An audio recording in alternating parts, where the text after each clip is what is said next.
When people for the first time see data that tells them about all these other dimensions of their lives and how they are ranking, or what their relative weights are, it raises awareness. It starts public discussions about, should we be thinking about these aspects of quality of life? Should we be thinking about how much our community matters or how much our health matters? This is At Brookings, a weekly, in-depth look at issues behind the news. This week, the economics of happiness.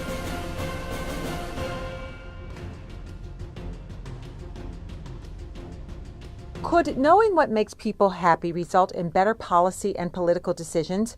Many economists say perhaps so. Increasingly, researchers are studying well-being to gain a more comprehensive understanding of issues that affect the way we live. It's an idea whose time has come, notes senior fellow Carol Graham as she explains the economics of happiness. Well-being metrics, or happiness economics, tells us what? We're trying to complement what standard economic tools measure, which is based on income measures and how much people earn, how much they consume, with being able to attach relative weights to, for example, the welfare effects of commuting time, of losing a job, of being sick, of being divorced, or the positive effects of having friendships or family, or the positive effects of doing meaningful work. We're actually able to measure all these things and attach relative weights to them. We can look at how much these things matter to people's lives and how much changes in these things matter. How much does a loss of a job matter? How much does a long-term spell of unemployment matter compared to a short-term one? And we're able to track how people are doing along these lines, how people compare to each other, and how people compare over time. How is happiness defined, and what role does it play in policymaking? When you start thinking about national well-being indicators, or should happiness be a policy objective, then the definition becomes critical. And I think here you find, or you would find, as I have looking at this worldwide, that different societies may emphasize different elements of happiness or well-being depending on their culture, depending on people's capabilities. For example, people mispredict what will make them happy, and they buy big houses way outside the city. And it turns out when we use well-being metrics, we find that commuting time is the least happy time of the day. Again, it doesn't mean you would dictate where people should put their houses, but that's information that's very relevant to policy, very relevant to transportation policy. Another example comes from sort of behavioral kinds of choices that people make, where again they either mispredict or the choices aren't optimal choices. Standard economics would assume that a choice is a rational choice and therefore people are enhancing their welfare. But with happiness metrics, we find that cigarette taxes make smokers happier, that the obese are less happy than the non-obese, which assumes that then their consumption choices are not making them happy. All kinds of other things like that, where we can see that people's choices may not be making them happy or better off. They may be making choices for all kinds of other reasons, and that will have big implications for how we think about things. Well, okay, if we measure happiness, does it matter what makes people unhappy? Change makes people very unhappy, and the kinds of dramatic change that is required, for example, as countries develop, as countries have very rapid economic growth, in the case of countries like Brazil or China, those changes come with things, are associated with things that make people unhappy, like rising levels of inequality, rising levels of insecurity.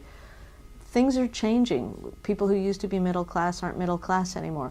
Those periods of change make people extremely unhappy, and yet we know that progress and change is necessary to achieve sort of all of the other things that we know make people happier in the broader sense. Things like political freedom, higher levels of income matter because they come with things like better public goods and all sorts of other things. And so when you try and move a poor society to a wealthier society, that process can be very unsettling and produce a lot of unhappiness in the short term. The Declaration of Independence, Carol, talks about the pursuit of happiness.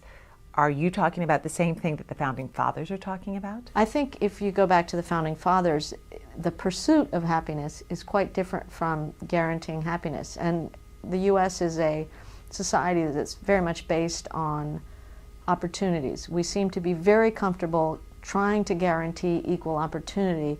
We have no interest, as far as I can tell, in guaranteeing equality of outcomes. To guarantee people the pursuit of happiness and the pursuit of a meaningful life means that you also need to guarantee your citizens agency.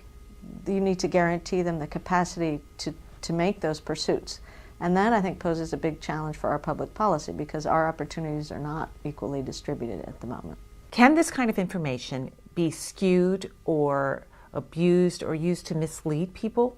Like anything else that gets into the political domain, information can be misused. And we find, for example, as I mentioned, that in poor countries or in people who are disadvantaged or may report to be very happy in the contentment sense, in the day-to-day sense, because that's all they're able to do, and so they're making the best of a bad situation. That's a wonderful individual human capacity. But if you think about that collectively, and a bad policymaker who uses that information in the wrong way, you could conclude, well, let's keep people poor, ignorant, and happy, in that simple contentment sense. And there are other ways one could imagine that these data could be misused by a nefarious politician, particularly in a country where political rights were limited. But even in a country where, like ours, where the political debate is so divided, you can imagine that the metrics could be misconstrued. Stay up to date with the latest research, learn about Brookings events, and search our directory of experts, all from your mobile device. To download Brookings for your BlackBerry, Android, iPhone, or iPad, go to brookings.edu/mobile.